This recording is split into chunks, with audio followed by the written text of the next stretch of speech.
Во првичниот предлог на одлуката беше предвидено регионот веднаш да биде впишан на листата на светско наследство во опасност. Со усвојувањето на амандманот, оваа формулација е отстраната. Охридскиот регион во оваа фаза нема да биде ставен на листата на светско наследство во опасност и ќе го задржи статусот на светско природно и културно наследство на УНЕСКО. Ова представува значаен дипломатски успех за државата. Овој резултат е производ на координирана државна акција предводена од председателот на владата.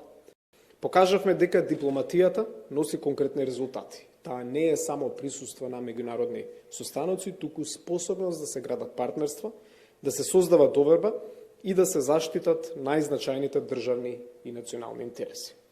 Почитувани, Охридскиот регион представува природно и културно богатство од исклучителна универзална вредност, чие значење ги надминува националните граници. Охридското езеро, со својата природна уникатност, биолошка разновидност и богато културно-историско наследство е непроценливо светско добро. Како дел од светското наследство на УНЕСКО, регионот е символ на нашата историска и духовна традиција, но и на регионалната соработка. Денешната одлука е значаен исчекор, но не и крај на процесот.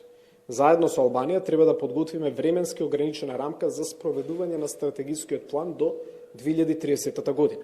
До 1 февруари 2027 година треба да биде доставен нов извештај за постигнатиот напредок. Ке продолжиме со активна работа во координација со Албанија, со државите членки на комунитетот, со УНЕСКО и со нашите меѓународни партнери.